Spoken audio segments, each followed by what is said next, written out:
The wind howled like a wounded animal through the cracks in the cabin walls, carrying with it the bitter promise of another Wyoming blizzard. Laura May pressed her face against the frosted window, watching the snow dance in wild spirals across the barren landscape. At 18, she had learned to find beauty in the harshest winters. But today, even the snow seemed to mock her circumstances. "Get away from that window, girl. You're letting the cold in."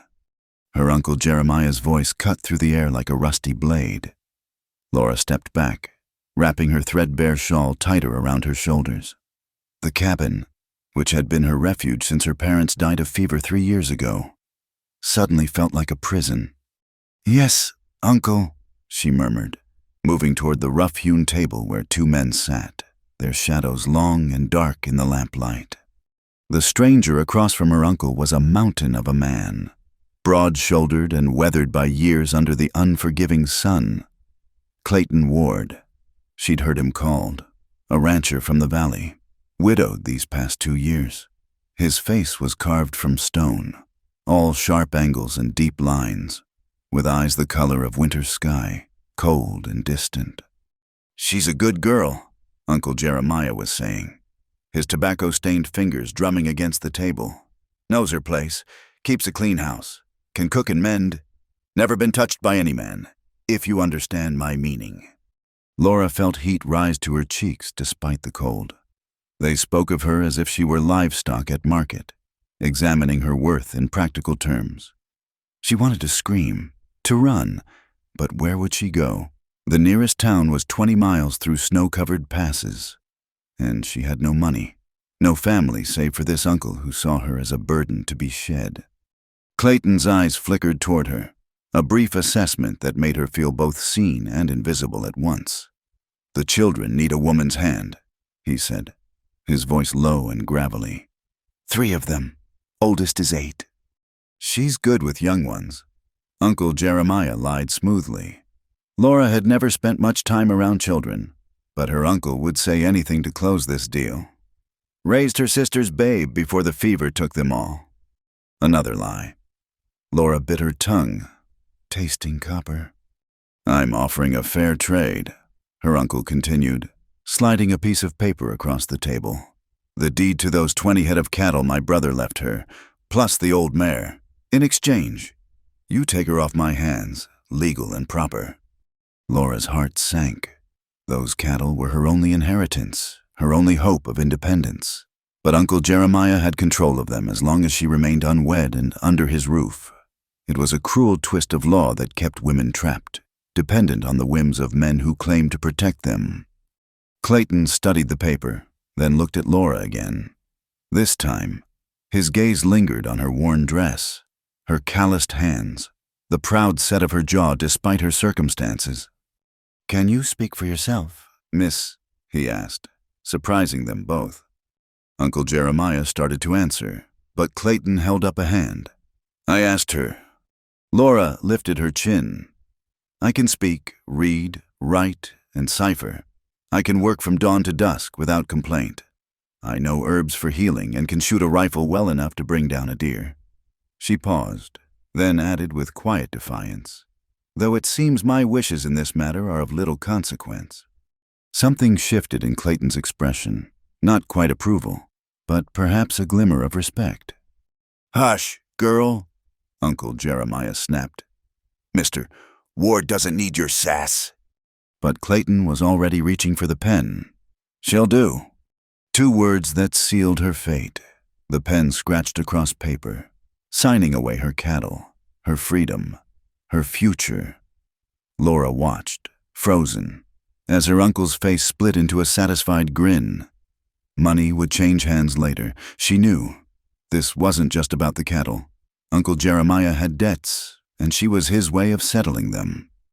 "Pack your things," Clayton said, standing. His height filled the small cabin. "We leave within the hour. The storm's getting worse." An hour. Laura had an hour to pack 18 years of life, to say goodbye to the only home she'd known since her parents died. She turned toward the ladder to the loft where she slept, but her uncle's voice stopped her. "And Laura May," He leaned back in his chair, already counting his profits. Remember what I've taught you. A wife's duty is obedience. You're his property now, bought and paid for. Don't shame the family name with any foolish notions. The words burned, but Laura held her tongue.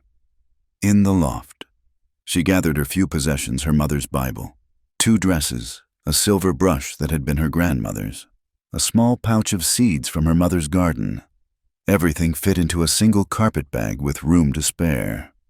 Through the thin walls, she could hear the men talking about the weather, about cattle prices, about everything except the young woman whose life they'd just bartered away.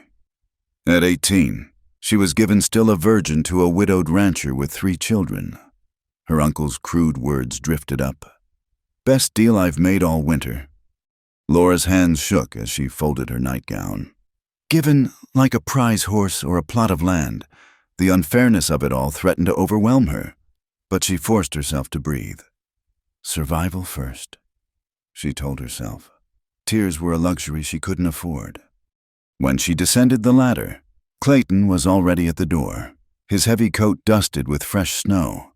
He looked at her single bag, something unreadable crossing his features. That all? Yes, sir. He nodded, then turned to her uncle. We're square then? Completely, Uncle Jeremiah agreed, not even rising to see them out. Good luck with her, Ward. She's got her mother's stubborn streak, but a firm hand will sort that out quick enough. Laura followed Clayton into the swirling snow, not looking back at the man who'd raised her these past 3 years.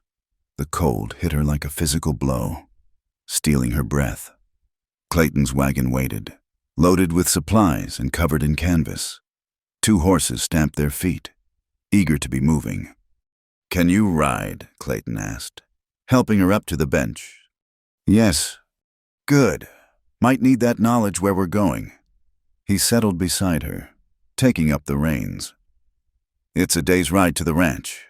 Maybe more in this weather. There's blankets behind the seat. Laura pulled a thick wool blanket around herself, grateful for its warmth. As the wagon lurched forward, she caught one last glimpse of the cabin through the snow. Uncle Jeremiah hadn't even come to the window.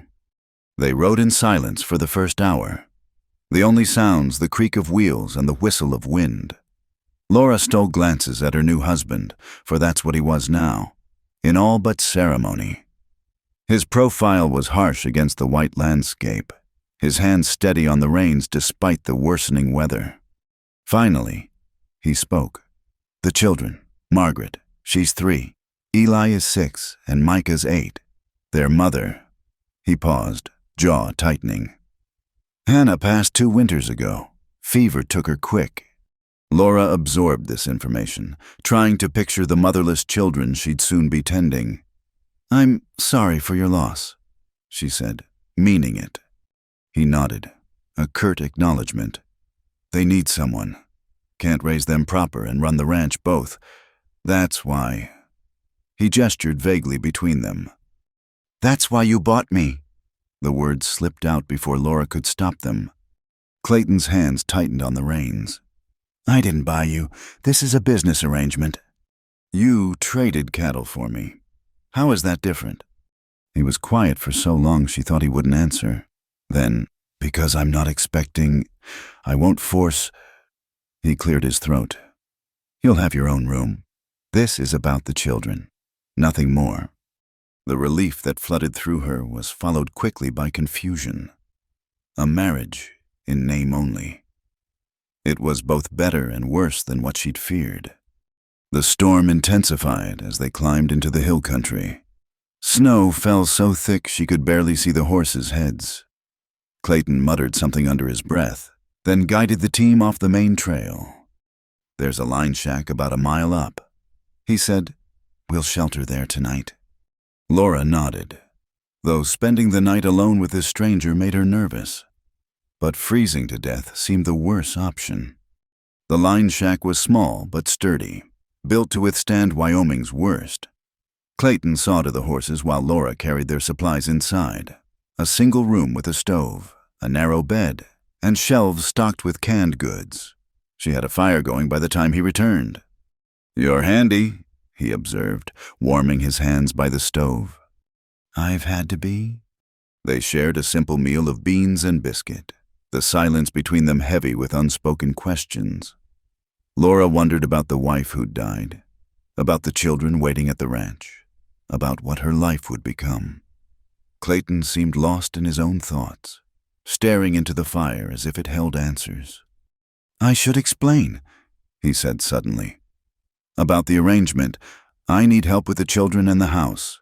In return, you'll have a home, protection, respectability, but I'm not looking for—" He paused, struggling. "Hannah and we had something real. I can't give that again. Won't." Laura understood.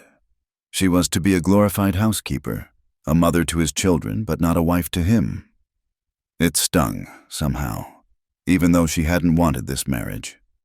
"I understand," she said quietly. "I'll do my duty by your children, Mr. Ward. You needn't worry about other expectations." He looked at her then, really looked at her, and she saw something flicker in those winter blue eyes.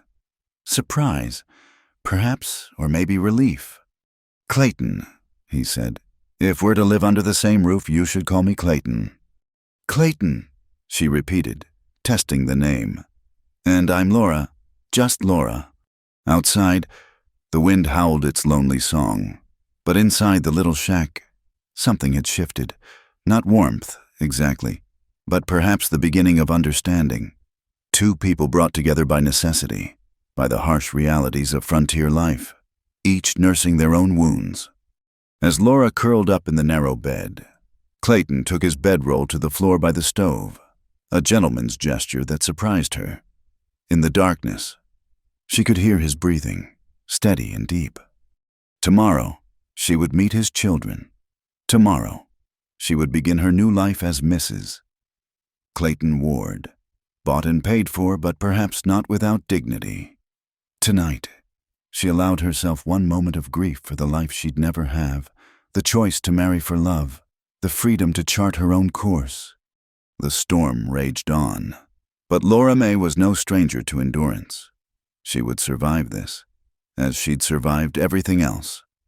And maybe, just maybe, she'd find a way to build something worthwhile from the ashes of her abandoned dreams. In the morning, they would continue to the ranch, where 3 motherless children waited, where her real test would begin. But for now, she pulled the rough blanket to her chin and listened to the storm, finding an odd comfort in the thought that she was no longer facing it alone. The Ward Ranch emerged from the melting snow like a weathered ship on a white sea. Laura's first glimpse came as they crested a hill, the morning sun breaking through clouds to illuminate a sprawling valley below. The main house sat solid and unadorned, built from local timber and stone, its chimney sending up a thin spiral of smoke. Barns and corrals spread out behind it, and in the distance, she could see cattle dotting the landscape like scattered pepper. "Home," Clayton said simply, but Laura heard the weight in that single word. As the wagon rolled closer, her stomach tightened with nerves. Through a front window, she spotted movement, small faces pressed against the glass, watching their approach.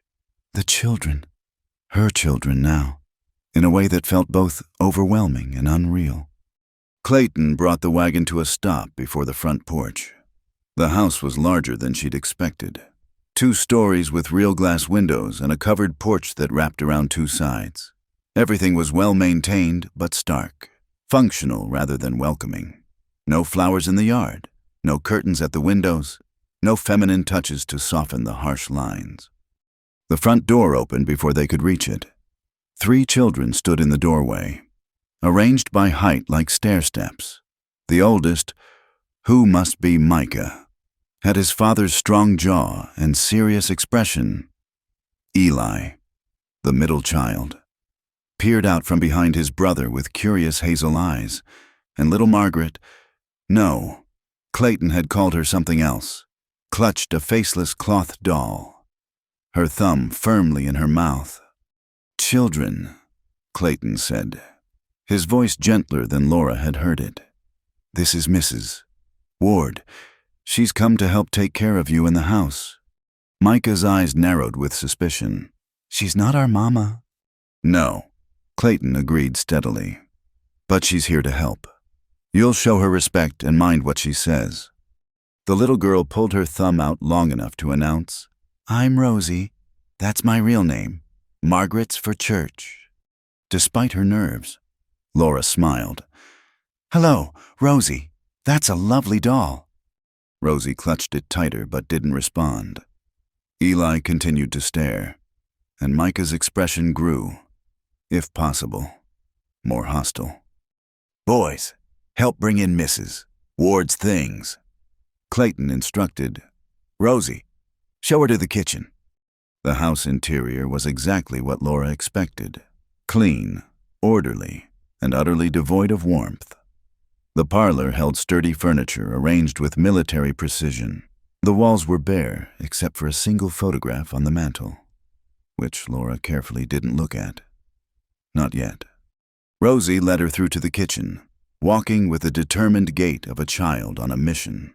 The kitchen was spacious and well-equipped, with a large cast-iron stove, a generous work table, and shelves lined with preserves and dry goods. But like everything else, it felt more like a workplace than a heart of a home. "Papa makes breakfast," Rosie informed her. "Burned porridge mostly. Eli won't eat it, makes faces." "Well, perhaps tomorrow I'll make something different," Laura suggested. Rosie's eyes widened. "Can you make flapjacks? Mama made flapjacks with berry syrup." The first mention of their mother. Laura knelt to Rosie's level. "I can certainly try. Would you like to help me?" But Rosie was already retreating. That brief spark of interest shuddered. "I'm not supposed to talk about Mama. Makes Papa sad." Before Laura could respond, Clayton appeared in the doorway. "I'll show you to your room." She followed him upstairs, noting how the children scattered at his approach like startled birds. The second floor held 4 bedrooms. He gestured to each in turn. "Boys share the large room. Rosie's is there. That was—" He stopped at a closed door, then moved on. "This will be yours." Her room was at the far end of the hall, small but private. A narrow bed with a quilted coverlet, a washstand, a small wardrobe, and a chair by the window that looked out over the vast rangeland. It was more than she'd had at her uncle's house. "The necessary is out back," Clayton said, clearly uncomfortable with the domestic arrangements. "There's a bathing room downstairs, off the kitchen. We take turns on Saturday nights." He stood awkwardly in the doorway, seeming to realize the strangeness of their situation. Here they were, husband and wife in name, discussing bathroom schedules like boarding house residents. "I'll leave you to settle in," he said finally. "Dinner's at 6. The children know the routine." After he left, Laura sat on the edge of the bed, trying to gather her courage. Through the thin walls, she could hear the boys whispering furiously in their room. Rosie was singing tunelessly to her doll, normal sounds of childhood, yet they felt foreign and intimidating. She unpacked her few belongings, placing her mother's Bible on the nightstand and hanging her 2 dresses in the wardrobe.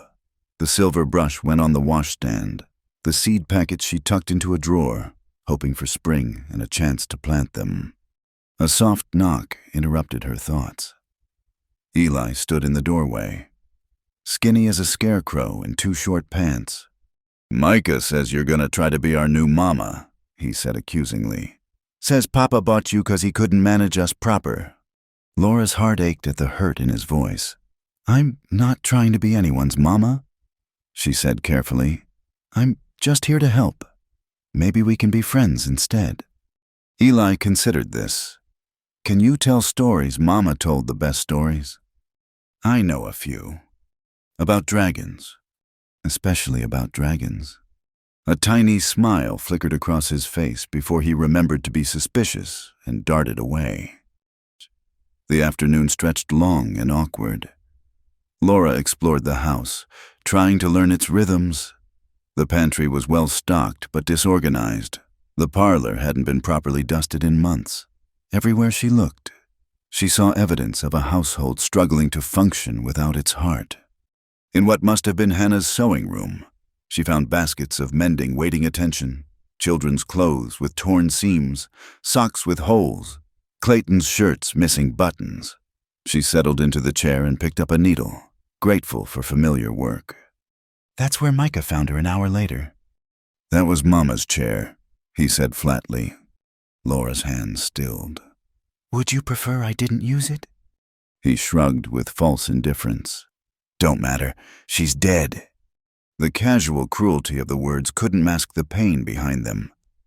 Laura continued sewing, choosing her words carefully. "It must be very hard, missing her." "I don't miss her."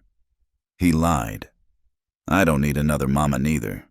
Papa only brought you here 'cause Rosie's too much trouble and misses. Henderson said she wouldn't watch her no more." Laura filed this information away. "Well, regardless of why I'm here, that shirt you're wearing needs new buttons." "May I?" He looked down at his shirt as if noticing the missing buttons for the first time. After a long moment, he shrugged out of it and thrust it at her. "Just don't think this changes nothing." "I wouldn't dream of it," Laura said solemnly, adding the shirt to her pile.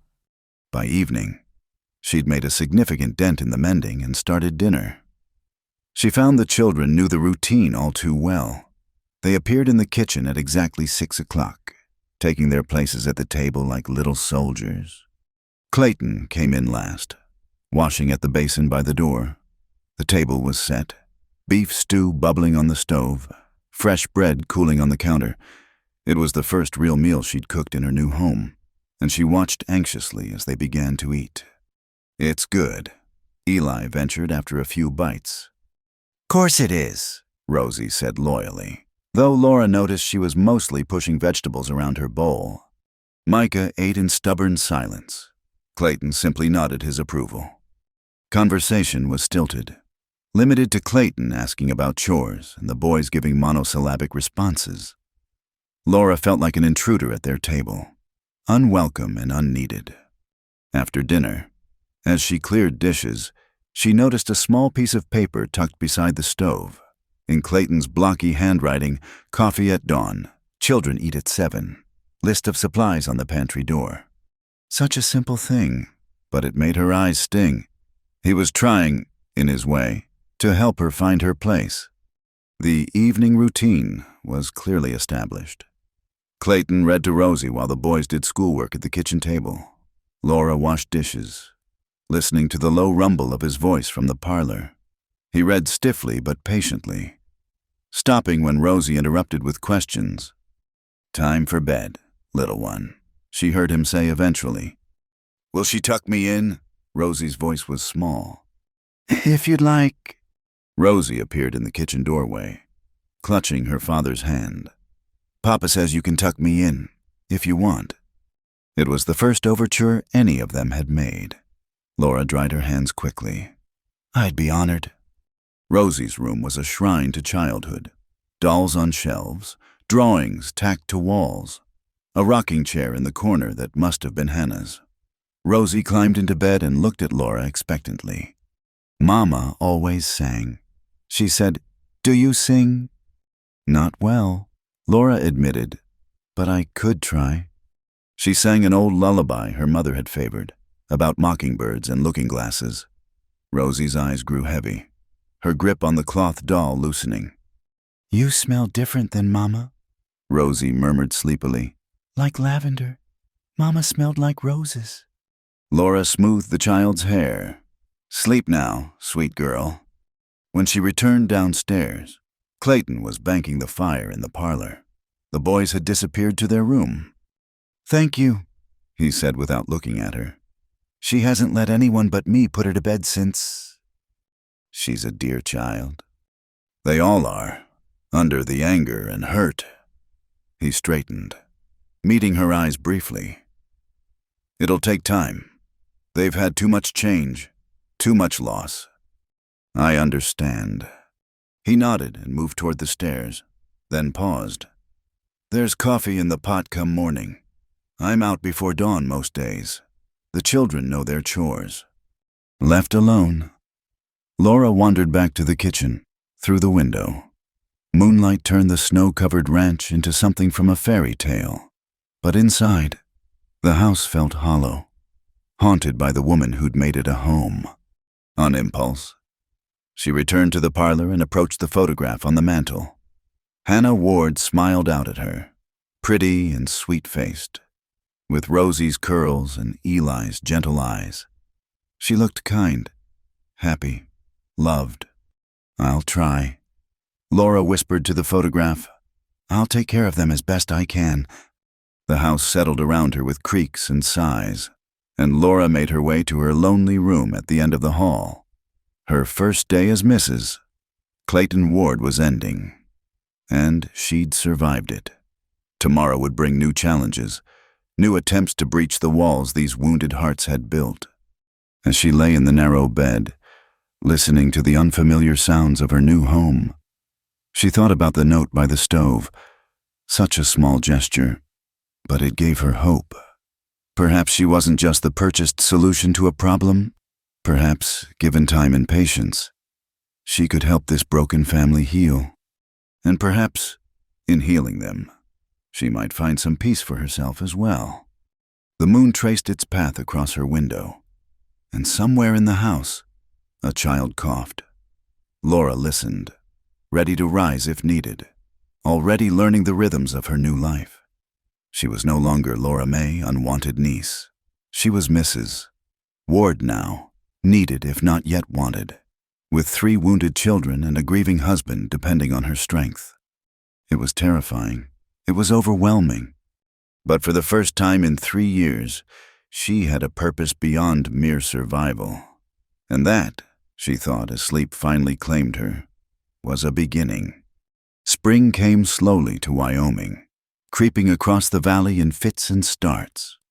Laura had been at the Ward Ranch for 6 weeks now, and while the children no longer fled when she entered a room, she couldn't claim any real progress either. They orbited around her like wary planets, maintaining their distance even as they grew dependent on her care. The morning started like any other.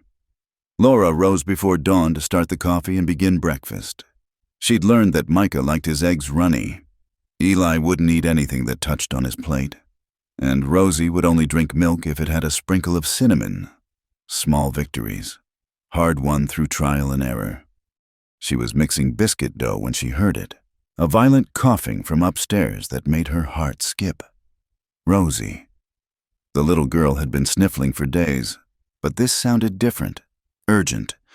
Laura took the stairs 2 at a time, finding Rosie sitting up in bed, her face flushed with fever, struggling to catch her breath between coughs. The child's eyes were glassy, unfocused. "Mama," Rosie whispered, reaching out. Laura's heart clenched, but she pushed down her emotions. "It's Laura, sweetheart. You're going to be fine." She felt the child's forehead burning hot. The fever had spiked overnight, turning a simple cold into something more serious. Laura had seen enough frontier illnesses to recognize the danger. "Micah," she called, her voice calm despite her racing pulse. "Run to the barn and get your father, quickly." For once, Micah didn't argue. He took one look at his sister and bolted. Laura turned to Eli, hovering in the doorway. "I need cool water and clean cloths. Can you bring them?" He nodded and disappeared. Laura gathered Rosie into her arms, alarmed by how limp the usually vibrant child felt. The coughing continued, harsh and barking. "Hurts," Rosie whimpered. "I know, sweet girl. We're going to make it better." Clayton burst through the door minutes later, still pulling on his shirt. His face went pale when he saw Rosie. "How long?" "The fever spiked sometime in the night. She needs willow bark tea and steam for her breathing." Laura was already moving, gathering what she needed. "Has she had croup before?" "Once. Hannah." He stopped, swallowing hard. "What do you need?" "Keep her upright. I'll prepare the remedies." For the next hour, they worked in tandem. Laura brewed medicinal teas, created attentive sheets over Rosie's bed to trap steam from hot water, and applied cool compresses. Clayton held his daughter, murmuring soft words Laura couldn't catch. The boys huddled in the hallway, forgotten in the crisis until Laura nearly tripped over them. "Why don't you two make some breakfast?" she suggested gently. "Your father and I will be busy here for a while." "Is Rosie gonna die?" Eli's voice was tiny. Laura knelt beside him. "Not if I have anything to say about it, but I need you to be brave and help Micah with the chores. Can you do that?" Eli nodded solemnly. Micah grabbed his brother's hand, and for the first time since Laura arrived, she saw him act like the protective big brother he was. The day blurred into a marathon of cooling, fevered skin, coaxing medicine between cracked lips, and fighting to keep Rosie breathing clearly. Laura lost track of time, focused only on the child in her arms. She sang when Rosie fretted, told stories when she was lucid, and prayed when the fever climbed dangerously high. Clayton never left the room. He fetched water, kept the fire going, and took turns holding Rosie when Laura's arms grew numb. They moved around each other with surprising grace, united in purpose. As afternoon shadows grew long, Rosie's breathing grew more labored. Laura met Clayton's eyes over the child's head, saw her own fear reflected there. "There's one more thing we can try," she said. "My mother used to make a poultice with mustard and flour. It's harsh, but it might break the congestion." "Do it!" Laura worked quickly, mixing the paste and spreading it on cloth. "This will sting," she warned Rosie. "But you're such a brave girl, aren't you?" Rosie nodded weakly. As Laura applied the poultice to her chest, the child whimpered but didn't pull away. Laura's eyes burned with unshed tears. "That's my good girl," she whispered. "So brave, just like your papa." The evening brought no improvement. If anything, Rosie seemed weaker. Her skin had taken on a grayish cast that terrified Laura. She'd seen that color before, in children who didn't survive their illnesses. "Should I fetch the doctor?" Clayton asked, though they both knew doctor. Morrison was a day's ride away in town. By the time he got here, Laura didn't finish. They both understood. Night fell like a shroud. The boys had put themselves to bed after picking at cold biscuits for dinner. The house was silent except for Rosie's labored breathing and the crackle of fire in the hearth. Laura had moved Rosie to the rocking chair, holding her upright to ease her breathing. She rocked steadily, humming lullabies, refusing to give in to despair. Clayton sat on the floor beside them, one hand on Rosie's foot, as if afraid to let go. "Hannah went quick," he said suddenly, his voice rough. 3 days from first cough to, "I can't lose Rosie, too. She's all I have left of her." "You won't lose her," Laura said fiercely. "I won't let you." He looked up at her, and in the firelight, she saw his walls finally crack. "Why do you care? We're nothing to you, a burden you didn't ask for." Laura's arms tightened around Rosie. "She's not nothing. None of you are nothing." She struggled to find the words. "Maybe I came here as part of a transaction. Maybe I didn't choose this, but I'm here now. And this child, these children, they matter to me." Something shifted in Clayton's expression. For the first time, he looked at her not as the solution to a problem, but as a person, a woman who'd spent 2 days fighting for his daughter's life without rest or complaint. "Laura, But Rosie chose that moment to convulse in a coughing fit worse than any before. Laura worked automatically, turning her, patting her back, trying to clear the congestion. When it finally passed, Rosie lay limp and exhausted. "Water," the child croaked. It was the first coherent word she'd spoken in hours. Laura's heart leaped. "Of course, sweetheart." She helped Rosie sip cool water, noted that her skin felt slightly cooler. "Better." Rosie nodded, then focused on Laura's face with sudden clarity. "Mama Laura." The room went still. Laura's breath caught, From the corner of her eye, she saw Clayton stiffen. "Yes, sweet girl." "I don't go away." "Never," Laura promised, tears finally spilling over. "I'm right here." Rosie settled back against Laura's chest with a sigh, her breathing slightly easier. The fever was breaking. Laura could feel it in the way the child's body relaxed, the healthy sweat beginning to bead on her skin. "Thank God," Clayton breathed, dropping his head into his hands. They maintained their vigil through the night, but the crisis had passed. By dawn, Rosie was sleeping naturally, her breathing clear, the fever reduced to merely warm. Laura finally allowed Clayton to take the child so she could stretch her cramped muscles. She stepped onto the porch, breathing in the crisp morning air. The sun was just beginning to paint the mountains gold. She'd done it. They'd done it. Rosie would live. "Laura." She turned to find Micah and Eli in the doorway, still in their nightshirts, eyes puffy from sleep and worry. "She's going to be fine," Laura told them. "Your sister is strong."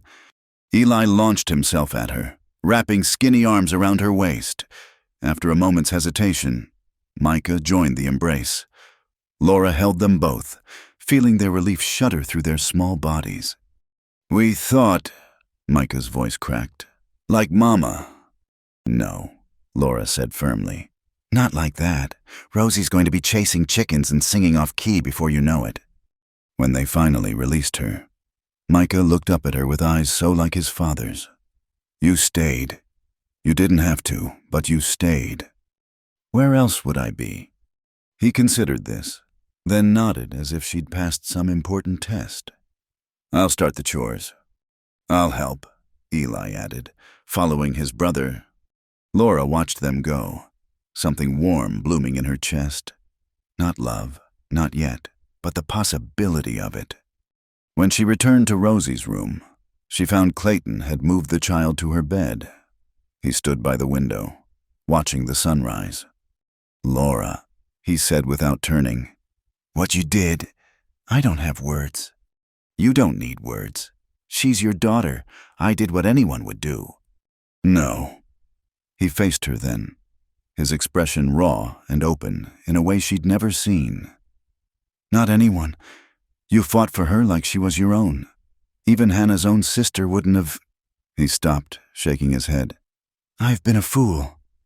"You've been grieving. That's no excuse for how I've treated you, like hired help instead of—" He gestured helplessly. "You're my wife. In name only, yes. But still, you deserve better than cold distances and silent dinners." Laura didn't know what to say. This vulnerability from him was so unexpected. She had no defenses against it. "I need to check on Rosie," she said softly, retreating to safer ground. But he caught her arm gently as she passed. "Thank you," he said simply. "For her life, for everything." Their eyes met and held. Something electric passed between them, born of exhaustion and relief and shared purpose. For a moment, Laura thought he might, but then Rosie stirred, breaking the spell. Over the next few days, as Rosie recovered with the resilience of childhood, everything changed. The boys helped with chores without being asked. Clayton began taking his coffee in the kitchen instead of disappearing to the barn, and Rosie, once she was well enough to be demanding, refused to let Laura out of her sight. "Mama Laura has to make lunch," Laura protested as Rosie clung to her skirts. "Make it here," Rosie commanded from her nest of blankets on the kitchen settee. "I need to watch so you don't go away." "I'm not going anywhere, silly girl." "Promise." Laura smoothed Rosie's curls, still damp from the fever's final breaking. "I promise." Clayton appeared in the doorway, drawn by their voices. "How's the patient?" "Hungry," Rosie announced. "Want flapjacks?" "I think soup might be better for now," Laura suggested. "Flapjacks," Rosie insisted, then added cunningly, "Please, Mama Laura." The name was clearly intentional now, not fever confusion. Laura glanced at Clayton, unsure if she should correct the child. He gave an almost imperceptible nod. "Soup first," Laura negotiated. "Then maybe a small flapjack." "With berry syrup." "We'll see." Satisfied with this compromise, Rosie settled back into her blankets. Clayton lingered in the doorway, and Laura became aware of his steady gaze as she worked. "Something you need?" she asked, suddenly self-conscious. "No," he said quietly. "Just appreciating what I was too blind to see before." He left before she could respond, but his words warmed her more than the stove's heat. That night at dinner, soup and fresh bread, with one small flapjack for Rosie. They ate together like a real family for the first time. The boys told stories about their day. Clayton actually smiled at Eli's impression of a stubborn cow, and Rosie insisted on sitting in Laura's lap despite having her own chair. "This is nice," Eli said suddenly, "like before, but different." "Different how?" Laura asked gently. He thought about it. "Happy different, like when the fire's been out and then someone lights it again and the whole house gets warm." Micah rolled his eyes at his brother's poetry, but Laura saw him hide a smile. Even Clayton's eyes held a warmth that hadn't been there before. As Laura tucked Rosie in that night, a ritual that was now hers by right, the little girl caught her hand. "I remember when I was sick," she said seriously. "You stayed, even when I thought you were Mama. You stayed." "Of course I stayed. That's when I knew," Rosie said with the certainty of childhood. "You're my Mama Laura now, for real." Laura's throat tightened. "And you're my sweet Rosie, for real."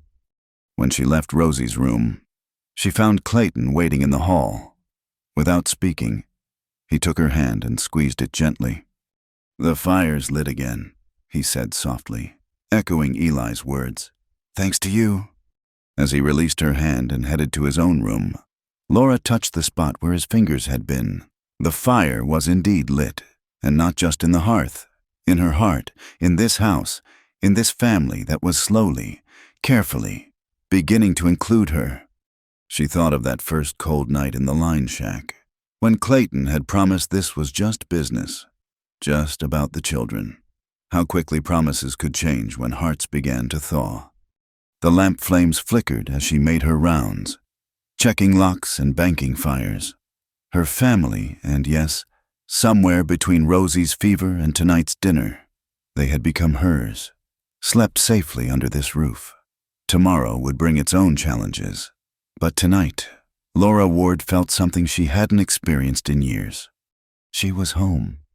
The summer heat had settled over the ranch like a heavy blanket, making the air shimmer over the grasslands. Laura wiped sweat from her brow as she tended the kitchen garden she'd coaxed from the hard earth.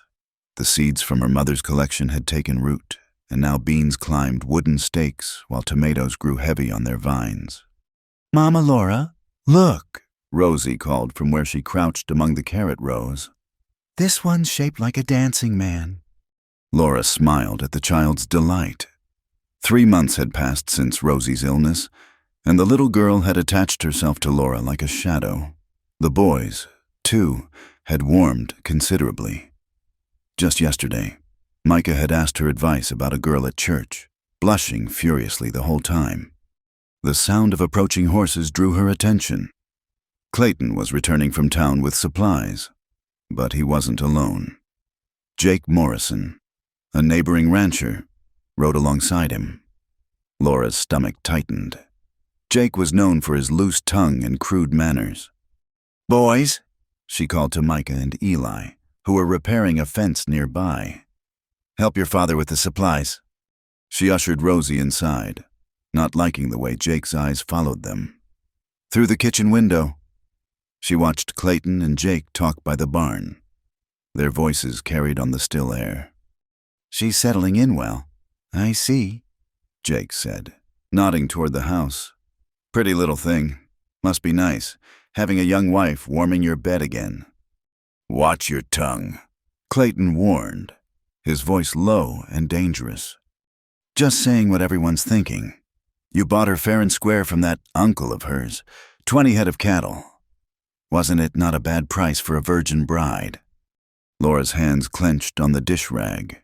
She'd known people talked, but hearing it so baldly stated. Though, I suppose. Jake continued with a harsh laugh. She's not so innocent now. Hey, young thing like that. Probably grateful for whatever attention. The crack of Clayton's fist meeting Jake's jaw was audible even from the kitchen. Jake stumbled backward, hand to his face. "Get off my land," Clayton said, each word precise as a bullet. "And if I hear you've spoken one word about my wife, I'll finish what I started." Jake spat blood, glaring. "No need to get touchy. I'm just saying what everyone knows. You needed a woman for the house and the brats, so you bought one.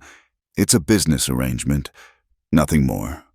After Jake left, Clayton stood frozen by the barn, fists still clenched. Laura watched him struggle with something, then turned toward the house. Their eyes met through the window, and she saw the storm in his expression. She busied herself with dinner preparations, trying to calm her racing heart. The words shouldn't hurt, they were essentially true. But somehow, after these months of building something real with this family, being reminded of how it started felt like a wound. "Where's Papa?" Eli asked, bounding into the kitchen. "Putting away supplies, I think." But Clayton didn't appear for dinner. The children exchanged worried glances as Laura set his empty place. "Is Papa sick?" Rosie asked. "Just busy," Laura said with forced cheer. "Now, who wants to say grace?" After the children were in bed, Laura found Clayton in the barn, brushing down his horse with unnecessary vigor. "You missed dinner," she said quietly. "Wasn't hungry." She moved closer, noting the split knuckles on his right hand. "Let me tend to that." "It's fine." "Clayton." She touched his arm gently. "Please." He finally turned to face her, and the pain in his eyes took her breath away. "You heard." He said it wasn't a question. "Jake Morrison has a voice like a rusty gate, hard to miss." Clayton's jaw tightened. "I should have hit him harder." "Why didn't you?" The question seemed to surprise him. "Because he was right. Wasn't he about how this started? About what I did to you?" Laura was quiet for a moment, choosing her words carefully. "Do you know what I was thinking while Jake was spouting his poison?" Clayton shook his head. "I was thinking about Rosie's laugh when she finds funny-shaped vegetables, about Eli's pride when he reads a difficult passage without stumbling, about Micah asking my advice about Mary Henderson." She paused. "I was thinking about how you take your coffee with just a splash of cream, and how you always check the children's rooms before you sleep, and how your eyes crinkle when you're trying not to smile at their antics." "Laura, what I mean is, however this started, it's become something more. At least, I thought it had." "It has," he said urgently. "God help me, it has. That's why hearing him talk about you like you're just a transaction." His voice broke. "I did that to you. I reduced you to a commodity. And now the whole valley sees you that way." "The whole valley can hang," Laura said firmly, surprising a choked laugh from him. "What matters is what we see, what the children see." "And what do you see?" The question hung in the warm air between them. Laura studied his face, weathered, troubled, but dear to her now in ways she was only beginning to understand. "I see a man who's trying," she said softly. "I see a father who loves his children. I see someone who's been hurt but hasn't let it make him cruel." She took a breath. "I see my husband." Clayton's breath caught, slowly, as if afraid she might bolt. He raised his hand to cup her cheek. "I've been a fool," he whispered, too caught up in my grief to see what was right in front of me. "You're not Hannah, and I'm glad. You're Laura, strong, patient, kind Laura, who fought for Rosie's life and made my boys smile again and turned this cold house back into a home." "Clayton, I don't deserve you, not after how this started. But if you'll have me, Really have me. I swear I'll spend every day trying to be worthy of you. Laura's eyes filled with tears. You already are. He kissed her then, soft and careful, as if sealing a new promise. When they broke apart, both were trembling. I need to tell you something, Laura said. That night in the line shack, you said this was just business, just about the children. I was wrong. No, let me finish. She gathered her courage. I was relieved when you said that. I was 18, scared, just sold by my uncle. I wasn't ready for anything more, but now... She met his eyes. Now I'm ready. If you are. To be truly married, I mean, in all ways. Clayton's arms came around her, holding her close. Are you sure I don't want you to feel obligated? Hush, she said, borrowing Rosie's favorite word. I'm not that frightened girl anymore. I'm a woman who knows her own mind, and my mind, my heart, wants this family, wants you. They stood there in the barn, holding each other. As night sounds drifted through the open doors, finally, Clayton pulled back. We should go in, but Laura, he smiled, and it transformed his face. Tomorrow's Sunday. What would you say to standing up in church together? Let the whole valley see that Mrs. Laura Ward is proud to be where she is. I'd say that sounds perfect. Hand in hand, they walked back to the house. As they reached the porch, a small face appeared in an upstairs window. Eli, quickly ducking back behind the curtain. I think we have an audience, Laura murmured. Probably all three of them. Clayton agreed. They've been plotting something. I've seen them whispering. Sure enough, when they entered the kitchen, 3 guilty faces were trying very hard to look innocent while sitting at the table in their nightclothes. Couldn't sleep, Micah said unconvincingly. All of you at the same time. Clayton's voice was stern, but his eyes danced. We were thirsty, Eli added. Very thirsty, Rosie confirmed, nodding solemnly. Laura bit back a smile. Well then, I suppose I'd better get you some water. As she moved to the pump, Micah burst out, Are you leaving? Laura froze. What? We heard Mr. Morrison, Eli said in a small voice, about how Papa bought you. And sometimes when people find out bad things, they leave. Like Mama did, Rosie whispered, even though she didn't want to. Laura's heart shattered. She looked at Clayton, who seemed equally stricken. Then she sat at the table, gathering all 3 children close. Listen to me, she said firmly. Yes, your papa paid my uncle to bring me here. That's true. But do you know what else is true? They shook their heads. The best things in life sometimes come from unexpected beginnings. I came here as a stranger, that's true.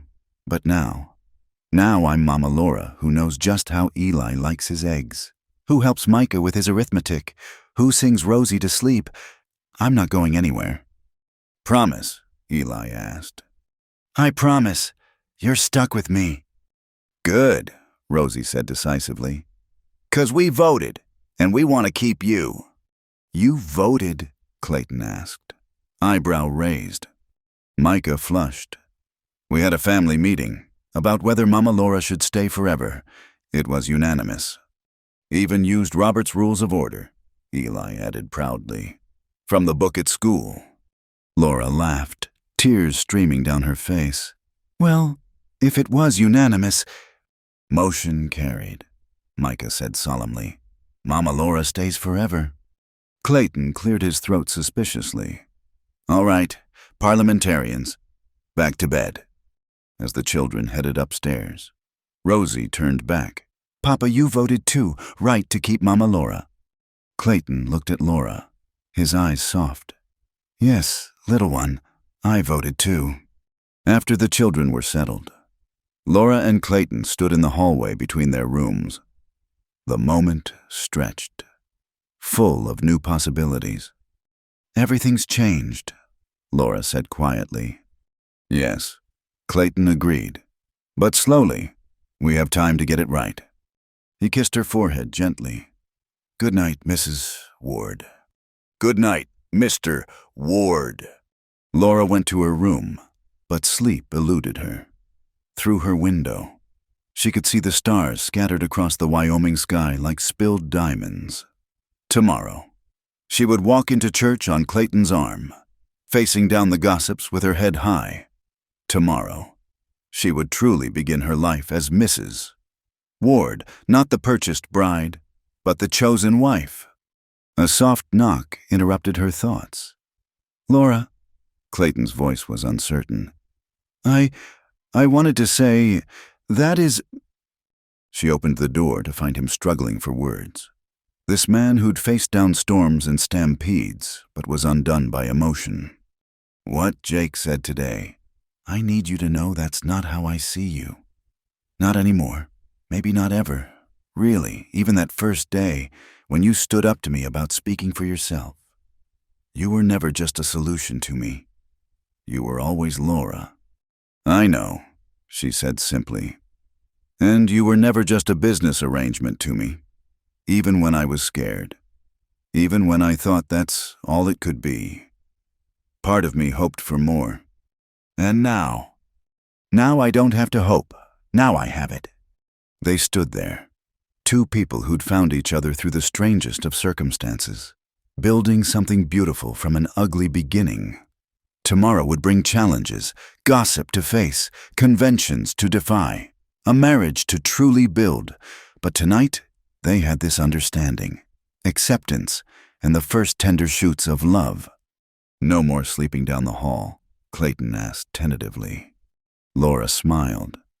"Well, perhaps we should take things one step at a time, but no more sleeping down the hall forever."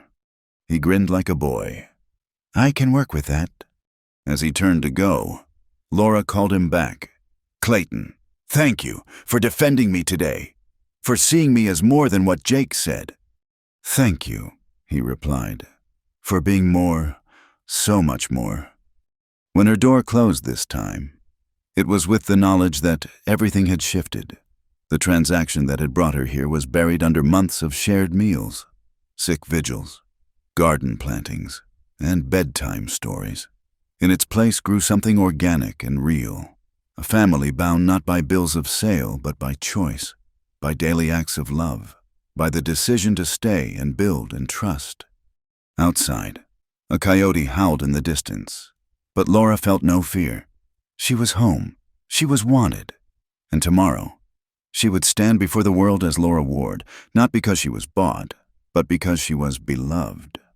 The fire in the hearth below sent warmth through the floorboards, and Laura smiled, thinking of Eli's words.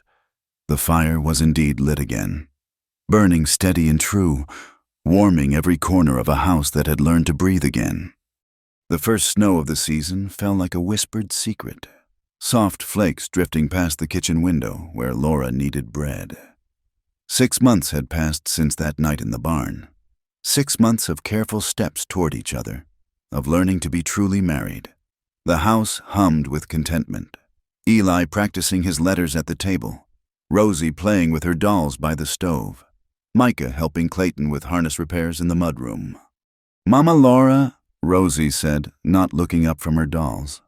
"Why doesn't Papa smile when it snows?" Laura's hands stilled in the dough. Through the doorway, she could see Clayton's profile, jaw tight as he watched the white flakes fall. "Some memories are harder when the weather matches," Laura said carefully. "Your mama got sick when it was snowing." "Oh." Rosie considered this with 5-year-old wisdom. "Maybe we should make new snow memories. Happy ones." Before Laura could respond, the child had jumped up and run to her father. "Papa, let's build a snow fort, the biggest one ever." "Not now, little bird," Clayton said absently, still staring outside.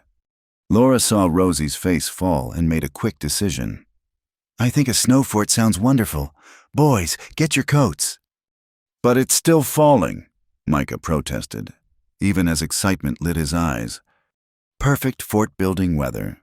Besides, your papa needs to finish those repairs. We'll manage ourselves." Clayton looked up then, something flickering in his expression. Laura met his gaze steadily, and he nodded slowly, understanding her gift space to wrestle with his memories while she kept the children occupied. Outside, the world had transformed into pristine white. Laura helped the children roll enormous snowballs, their laughter echoing across the valley. Even Micah abandoned his 11-year-old dignity to join the fun. "Make it taller," Eli demanded, packing snow with determined hands. "It needs to be a castle." They worked for an hour, creating an elaborate fortress complete with turrets and a flag made from Rosie's red hair ribbon. Laura taught them to make snow angels, something her mother had shown her long ago. "Look, Mama Laura," Rosie called, moving her arms and legs vigorously. "I'm making a whole family of angels." Laura turned to answer and saw Clayton standing on the porch, watching them. How long had he been there? "Papa," Eli shouted, "come see our fort." Clayton hesitated, and Laura saw the old grief warring with the present moment. Then Rosie ran to him, grabbed his hand with both of hers, and tugged. "Please, Papa, we made a special throne for you inside." He let himself be led, ducking through the low entrance where the children had indeed crafted a raised seat of packed snow. His large frame barely fit, making the children giggle.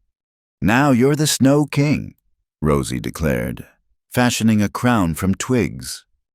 "Then you must be the Snow Princess," Clayton said, his voice rougher than usual. He settled the twig crown on her curls, and Rosie beamed. They played until their fingers went numb, then trooped inside for hot cocoa and dry clothes. As Laura stirred the pot, she noticed Clayton had remained by the window, but this time he was watching his children's abandoned fort with something almost like peace.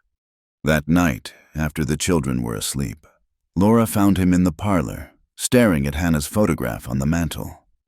"You gave them a good day," he said without turning. "Thank you." "They gave themselves a good day. I just provided the opportunity." He was quiet for so long she thought the conversation was over. Then, Hannah loved the snow, called it God's way of making the world clean again. When she got sick that last winter, she kept asking to go outside, to touch it one more time. I wouldn't let her. "Too cold," I said. "Too dangerous." His voice cracked.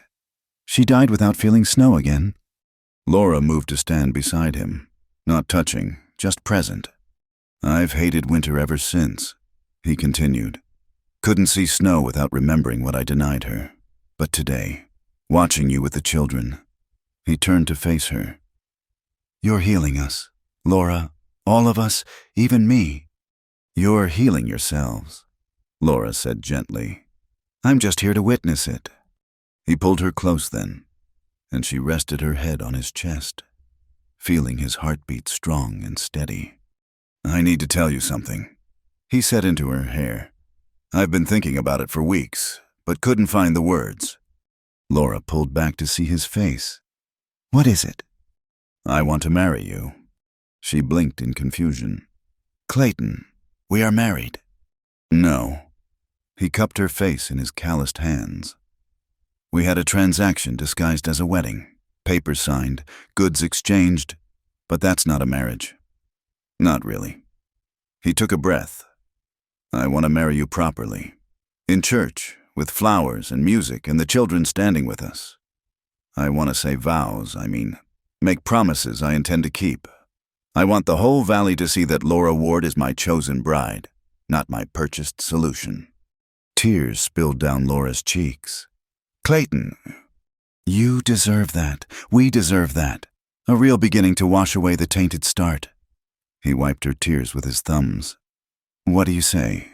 Will you marry me? Laura, really marry me this time?" "Yes," she whispered. "Oh, yes." He kissed her then, deep and sure, full of promise and passion. When they broke apart, both were breathless. "When?" she asked. "Christmas Eve," he said immediately. New snow, new promises, new memories. What Hannah would have wanted, the world made clean again. The next morning, Clayton announced the plan at breakfast. The children's reaction was immediate and enthusiastic. "A real wedding," Rosie shrieked, bouncing in her chair. "With a pretty dress and flowers and cake." "All of it," Clayton confirmed, grinning at her excitement. "Can I give you away?"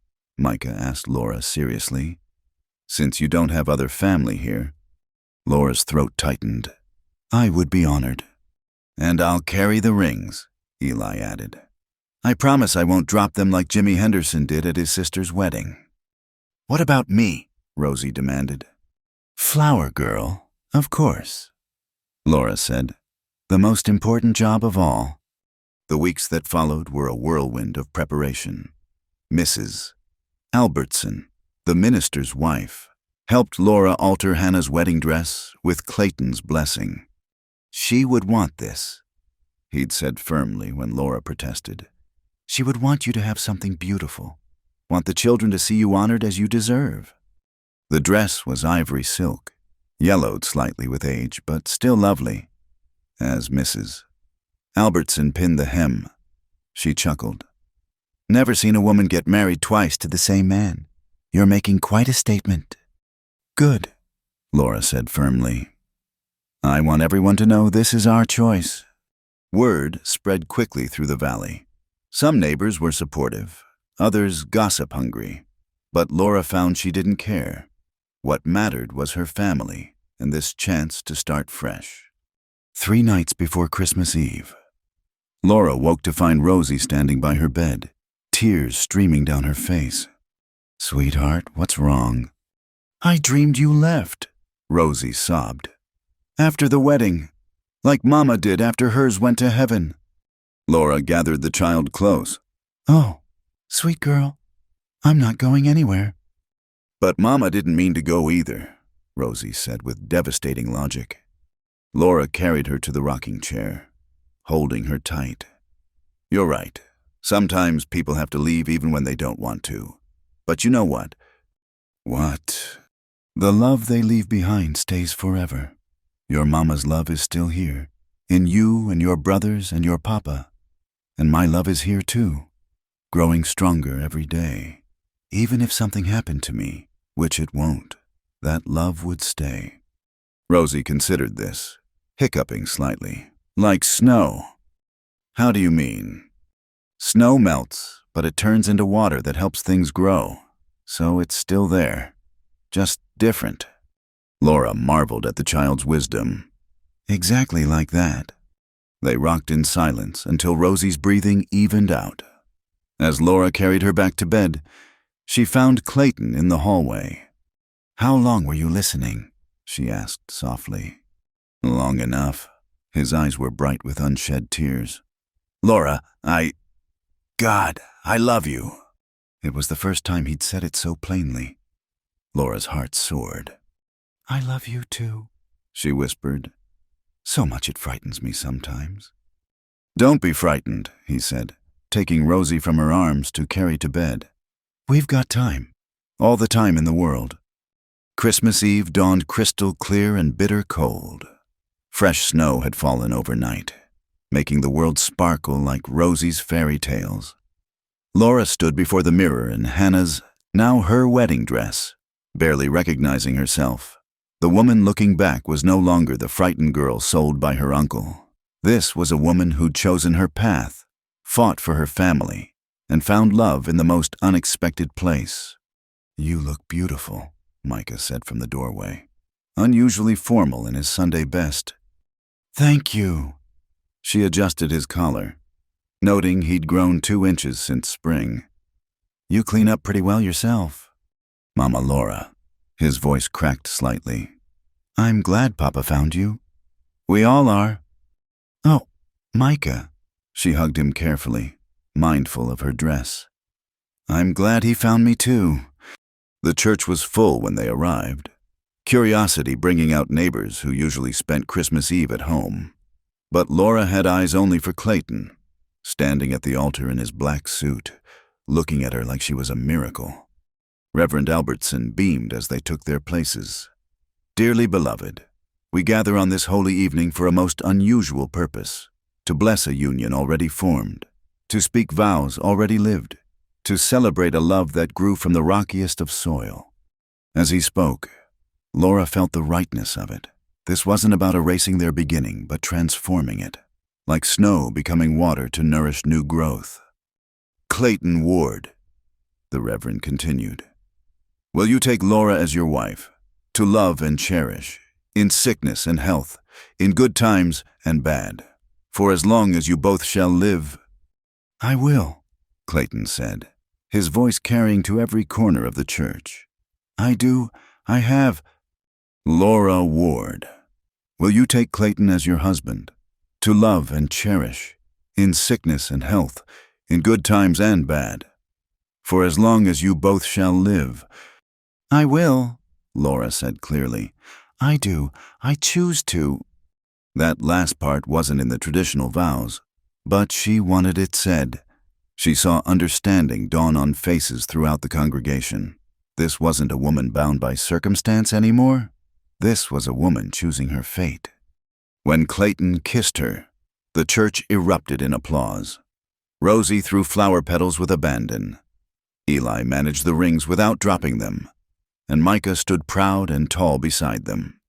At the reception in the church hall, Laura overheard Jake Morrison talking to another rancher.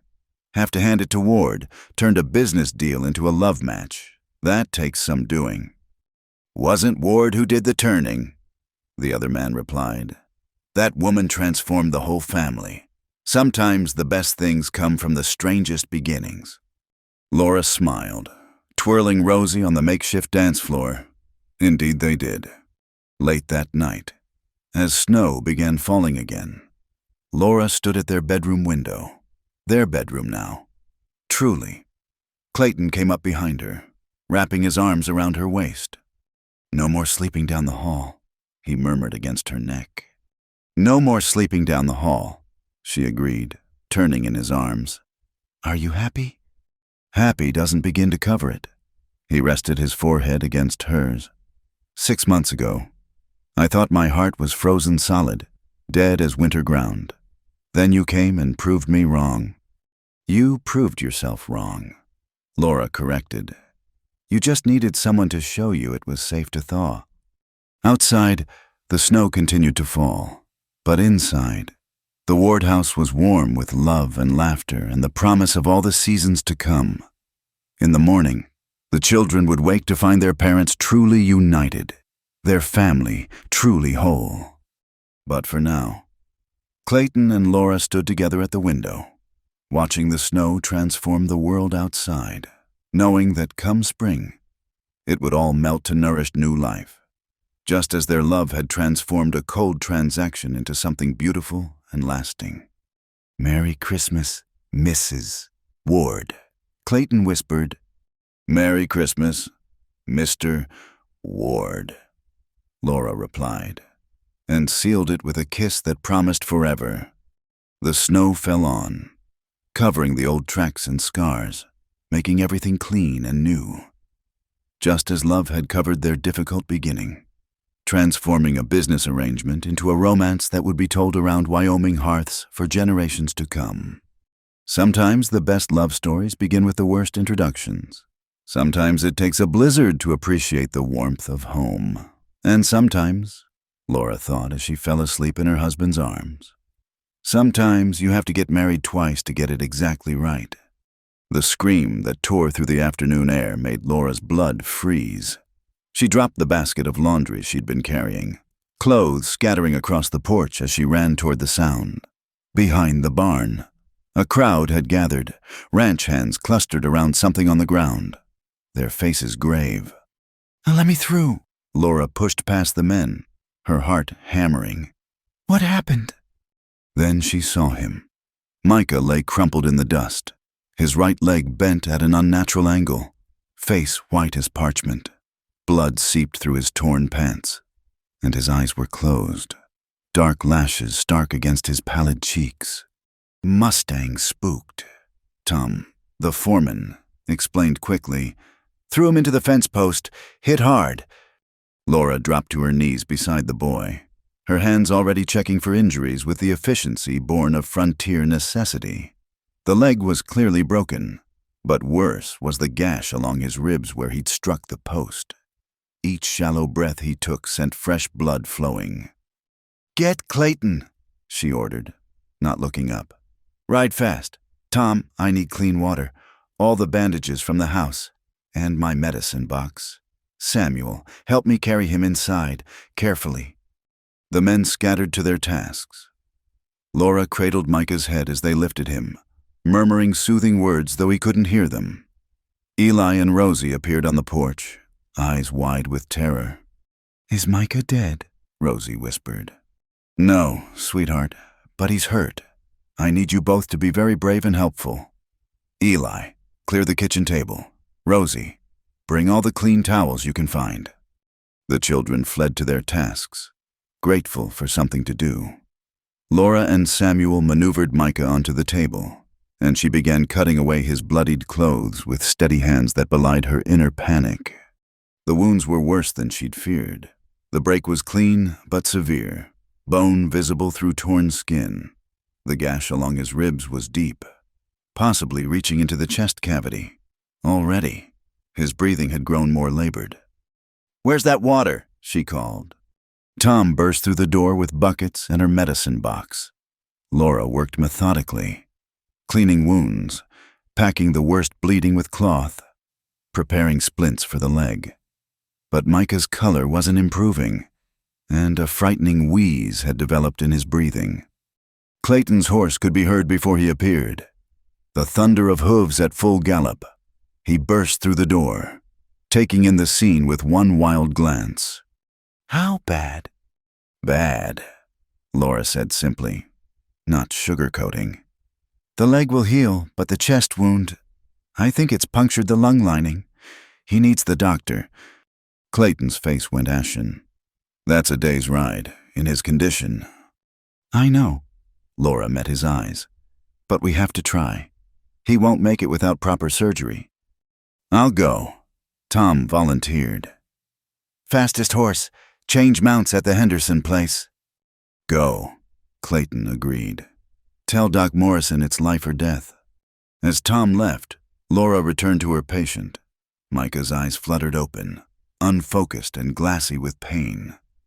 "Papa," he whispered. "I'm here, son." Clayton gripped his hand. "You're going to be fine." Micah's gaze found Laura. "Mama, hurts." "I know, sweetheart. I'm going to give you something for the pain." Laura measured out a careful dose of laudanum, helping him swallow. "Just rest now." The hours that followed blurred together in a nightmare of vigilance. Laura didn't leave Micah's side, constantly monitoring his breathing, changing blood-soaked bandages, fighting to keep the fever at bay. Clayton paced like a caged animal, while Eli and Rosie huddled together in the corner, afraid to leave. Night fell with no word from town. Micah drifted in and out of consciousness, sometimes calling for his mother, whether meaning Laura or Hannah. No one could tell. His breathing grew increasingly labored, each inhale a monumental effort. "Laura," Clayton's voice was raw. "Tell me the truth. Will he make it until the doctor arrives?" She looked at the boy she'd come to love as her own, at his father who'd already lost so much, at the little ones depending on her strength. The truth sat heavy on her tongue. "I don't know," she admitted. "The lung is filling with fluid. I can hear it, without proper tools to drain it." She couldn't finish. "There has to be something." Laura's mind raced through everything her mother had taught her, every frontier remedy she'd learned. Then she remembered something dangerous, desperate, but possible. "There is one thing," she said slowly. "My mother did it once, for a man gored by a bull. But Clayton, if I'm wrong..." "What is it?" "I could try to drain the fluid myself, make a small incision between the ribs, insert a hollow reed to let the lung expand. But if I slip, if I hit something vital..." "You could kill him," Clayton finished. "Yes." They stared at each other across their son's struggling form. The wheeze in his chest was worse now. His lips tinged blue. If we do nothing, Clayton asked. He'll drown in his own blood before morning. Clayton closed his eyes, the weight of the decision crushing. When he opened them, they were filled with desperate trust. Do it! Laura's hands trembled as she prepared. She sterilized her sharpest knife in flame, found a suitable reed from her basket of supplies, prayed to every power she could name. Eli and Rosie were sent from the room despite their protests. Hold him still, she instructed Clayton and Samuel. No matter what, don't let him move. She felt along Micah's ribs, finding the spot her mother had shown her years ago. One chance, one cut. The knife shook in her grip. Laura, Clayton said softly, whatever happens, you're trying to save him. That's all anyone can do. She nodded, steadied her breathing, and made the incision. Micah convulsed despite the laudanum, a cry torn from his throat. Laura worked quickly, inserting the reed, praying she'd found the right spot. For a horrible moment, nothing happened. Then, a whistle of escaping air. The fluid began to drain, dark and dangerous, but Micah's next breath came easier. Then another. The blue faded from his lips. It's working, Clayton breathed. My God, Laura, it's working. She didn't allow herself to celebrate, focused on keeping the drainage clear, monitoring his breathing. But inside, relief made her knees weak. The immediate crisis had passed. Dawn was breaking when Dr. Morrison finally arrived, gray with exhaustion from the hard ride. He examined Micah with professional efficiency, then looked at Laura with something approaching awe. You performed a thoracotomy here with kitchen tools. I had no choice, Laura said defensively. No, you misunderstand. It's remarkable. You saved his life. He shook his head. I've seen trained surgeons with less steady hands. Where did you learn? My mother, she was a midwife, but she knew some doctoring too. Taught me what she could before she died. The doctor worked to properly clean and dress the wounds, set the leg, and ensure the lung was properly drained. Through it all, he peppered Laura with questions about her technique, clearly impressed. Have you ever considered formal training? He asked as he packed his bag. Nursing school in Denver is accepting women now, with your natural skill. I have a family. Doctor, my place is here. Pity. You'd make a fine nurse, maybe even a doctor someday, when they finally come to their senses about women in medicine. He tipped his hat. The boy will live, thanks to you. Keep the drainage clear for another day. Then it can come out. I'll check back in a week. After he left, Laura finally allowed herself to collapse in a chair. She'd been awake for 36 hours, running on fear and determination. Now that the crisis had passed, exhaustion hit like a physical blow. Mama Laura. Eli's voice was small. He and Rosie had crept back in, faces pinched with worry. Is Micah going to be okay? Yes, sweetheart. He'll be in bed for a while, but he's going to be fine. Rosie climbed into her lap, burying her face in Laura's shoulder. I was so scared. Scareder than when I was sick. I know, little one, but we're all safe now. Clayton appeared with a cup of coffee and a plate of food. You need to eat something. I need to watch Micah. I'll watch him.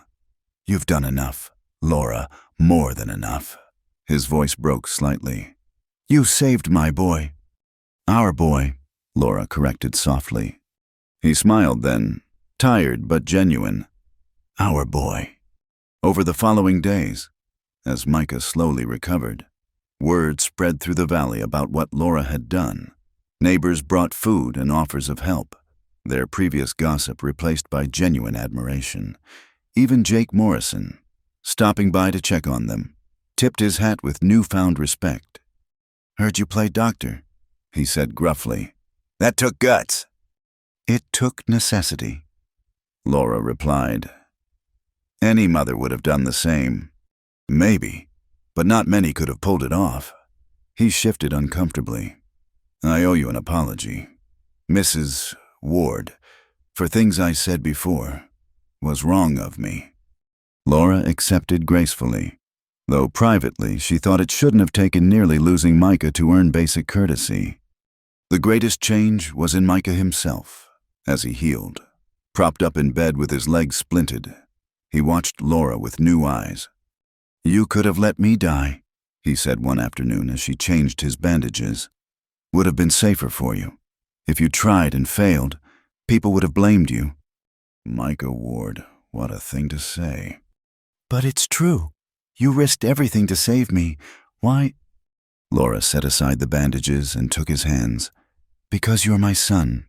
Maybe not by birth, but by choice, by love. I would risk anything for you. For any of you." His eyes filled with tears. "I'm sorry I was so mean when you first came.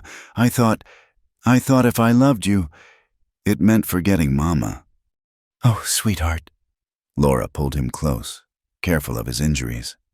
"Loving me doesn't mean forgetting her. Your heart is big enough for both. Your Mama gave you life, and I'm just trying to help you live it well. I love you, Mama Laura," he whispered into her shoulder. "Real Mama love, not just step-Mama love. I love you too, my brave boy. Real Mama love, forever and always."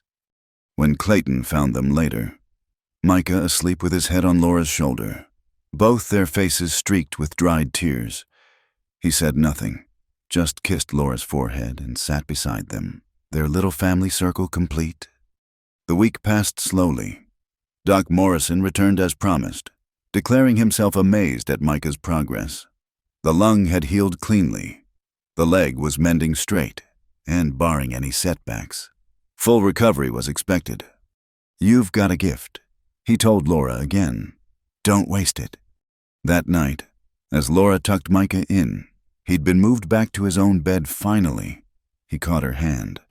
"Mama, what the doctor said about you being a nurse, do you want that?" Laura smoothed his hair. "What I want is to be right here, taking care of my family." "But what if you could do both? What if we could help?" "Micah, what are you thinking?" His eyes lit up with the idea. "Doc Morrison comes through twice a month. What if you helped him when he's here, learned things, and maybe sometimes, when people are hurt or sick, they could come here?" "That's a lovely thought, but—" "Papa would say yes," Micah said confidently. "He's so proud of what you did. Eli and Rosie and me could help with chores so you'd have time. Please." Laura's throat tightened. This boy who'd once rejected her was now scheming to help her dreams.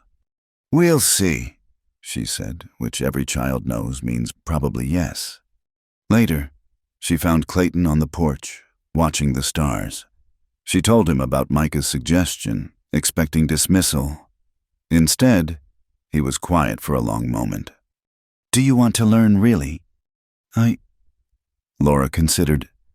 "Yes, not to leave. Never that, but to be able to help when people need it, to not feel so helpless next time." "Then you should—" He pulled her close.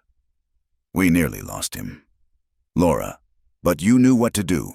How many others might you save with proper training?" "You wouldn't mind." "Mind I'm married to the bravest, smartest woman in Wyoming. Why would I mind if she wanted to be even more amazing?" Laura laughed, then sobered. "It would mean changes. Time away from household duties sometimes." "The children are old enough to help more. And what better example for them than a mother who never stops learning?" He kissed her temple. "Besides, Rosie's already announced she wants to be a doctor like Mama Laura when she grows up." "She didn't—" "She did, complete with dramatic reenactment using her dolls." He chuckled. "Though I think we should discourage her from practicing surgery on them." They sat in comfortable silence, planning a future that would have seemed impossible just months ago. Laura thought about the frightened girl who'd arrived at this ranch, convinced she was nothing more than purchased help. Now she was a beloved wife, a cherished mother, and possibly a future healer. "Thank you," she said quietly, "for believing in me." "Thank you," Clayton replied, For saving our son. For saving all of us, really. Above them, the stars wheeled in their eternal dance, blessing a family forged through trial and triumph. Inside, 3 children slept peacefully, including one who by all rights shouldn't have survived the week. But love, determination, and a steady hand had prevailed. Tomorrow would bring new challenges.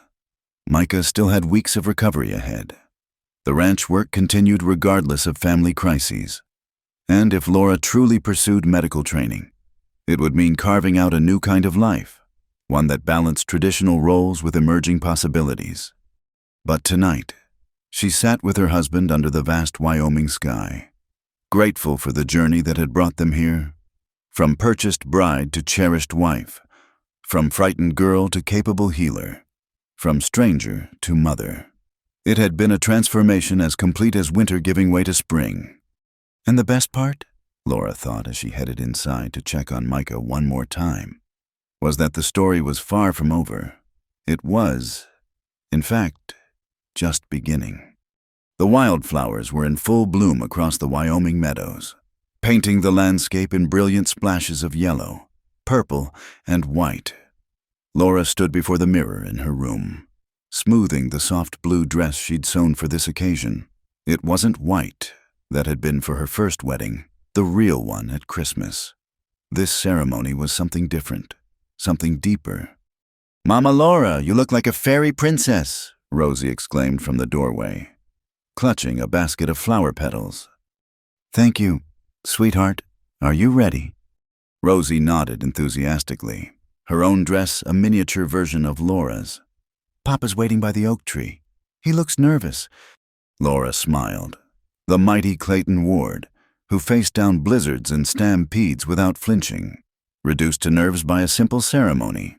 But then, this wasn't really simple at all. It had been Micah's idea, born during his recovery 2 months prior. "We should have a family ceremony," he'd announced one evening. "Not a wedding, 'cause you already did that, but something to show we're really a family, all of us together." The idea had taken root, growing into something beautiful. Today, beneath the oak tree where Hannah lay buried, they would blend their histories into one future, not erasing the past, but honoring it while claiming their tomorrow. Laura made her way downstairs where the boys waited in their Sunday best. Micah, walking with only a slight limp now, offered his arm. "You sure you're up for this?" Laura asked, noting the determination in his young face. "I'm sure it was my idea. Remember, besides, the doc says walking is good for me." He paused, then added quietly, "Mama would have wanted this. I know it." Eli bounced on his toes with excitement. "I've been practicing my reading all week. I won't stumble on any words. Promise." "I know you won't," Laura assured him, straightening his collar. They walked together toward the oak tree, its massive branches providing shade from the afternoon sun. Clayton stood beneath it, tall and strong in his black suit, with Reverend Albertson beside him. A small gathering of their closest neighbors had come to witness. The Hendersons, Tom the foreman and his wife, Doc Morrison, and surprisingly, Uncle Jeremiah. The old man had arrived the day before, hat literally in hand. "Heard about what's happening tomorrow," he'd said gruffly. "Figured I should be here to see what became of the trade I made." "I'm no longer a trade, Uncle," Laura had replied firmly. "I'm a wife and mother." "I can see that. Did better for yourself than I expected, girl." "Your parents would be—" He'd cleared his throat roughly. "They'd be proud." Now he stood with the others, looking uncomfortable but present. Laura appreciated the effort, even if she couldn't quite forgive the past. Clayton's face lit up as she approached. When she reached him, he took both her hands, and she saw his eyes were already bright with emotion. Reverend Albertson smiled at the assembled group. "Friends, we gather today not for a wedding. That blessed event has already occurred. Instead, we witness something perhaps even more sacred, the formal joining of a family, the blending of past and present into a hopeful future." He nodded to Eli, who stepped forward with a worn piece of paper, hands trembling slightly. "I'm reading from the Book of Ruth," Eli announced, his young voice clear. "Where you go, I will go. Where you stay, I will stay. Your people will be my people." His reading was perfect, each word carefully pronounced. When he finished, he looked at Laura with such pride that her eyes filled with tears. Micah stepped forward next. "I have something to say," he began, his voice cracking slightly with adolescent change and emotion. "When Papa first brought Laura home, I was angry. I thought having a new mother meant forgetting our first one, but I was wrong." He glanced at Hannah's headstone, then back at Laura. "Mama Laura taught me that love isn't something that runs out. It grows. She saved my life, but more than that, she saved our family. So today, I want to say in front of everyone, Laura Ward is my mother, not by blood, but by choice, by love, forever." Laura couldn't stop the tears now, streaming freely down her cheeks. Clayton squeezed her hands, his own eyes wet. Little Rosie marched forward with determination, scattering flower petals in a circle around them. "My turn," she announced. "I don't remember my first mama much, but Eli says she was wonderful. Now I have Mama Laura, and she's wonderful too. She makes the best pancakes and tells the best stories and gives the best hugs. So I think I'm the luckiest girl in Wyoming, 'cause I got loved by two mamas." Laughter mixed with tears among the gathered witnesses. Even Uncle Jeremiah had to wipe his eyes, muttering something about dust. Clayton cleared his throat, struggling for composure. "My children have said it better than I could, but I need to add my own words." He turned to face Laura fully. "You came to us as a stranger. Through circumstances neither of us chose. You had every right to be bitter, to do the minimum required. Instead, you poured out love like water on drought-stricken land." His voice roughened. "You brought my children back to life. You brought me back to life. Hannah." He glanced at the headstone, then back to Laura. "Hannah would have loved you, would have been grateful to you for healing what she had to leave broken." He reached into his pocket, pulling out something that caught the sunlight. "This was Hannah's," he said, revealing a delicate pearl necklace. "It's been in the Ward family for 3 generations. I want you to have it. She would want you to have it. You're not replacing her. You're continuing what she started. You're the mother of all the Ward children now." With shaking hands, he fastened the necklace around Laura's throat. The pearls lay cool against her skin, a tangible link between past and present. "My turn," Laura managed, voice thick with emotion. She looked at each child in turn, then at Clayton. "I came here lost and alone, sold like cattle, thinking my life was over. Instead, it was just beginning. You've given me more than a home. You've given me purpose, love, a family I never dreamed I could have." She knelt down to address the children directly. "I promise you, here before God and these witnesses, that I will love you, protect you, and guide you all the days of my life. You are my children, as surely as if I'd borne you myself, and I am honored, so deeply honored, to be your mother." Reverend Albertson stepped forward, beaming. "Then let us pray over this family, sealed not by law but by love, not by blood but by choice." As he prayed, Laura felt the weight of the pearl necklace, the warmth of Clayton's hands, the presence of her children close by. The oak tree's leaves rustled overhead, and for just a moment, she could have sworn she felt another presence, gentle, approving, passing the torch. "Amen," the gathering chorused. "Now," Reverend Albertson announced with a grin, "I believe there's a celebration feast waiting." The formal ceremony dissolved into joyful chaos. Neighbors offered congratulations. Children ran laughing through the wildflowers, and tables groaned under the weight of shared dishes. Uncle Jeremiah approached Laura during the festivities, looking more uncomfortable than she'd ever seen him. "Laura," he began, then stopped, started again. I need to say something. What I did, selling you off like that, it wasn't right. I told myself it was for your own good, getting you settled, but truth is, I was a coward. Couldn't face raising you proper, so I took the easy way out. Laura studied him, this man who'd controlled her fate so callously. You're right. It wasn't right. But look what came of it, he said, gesturing around. Maybe sometimes wrong beginnings can lead to right endings. Maybe, Laura conceded, but that doesn't excuse the wrong. No, he agreed heavily. It doesn't.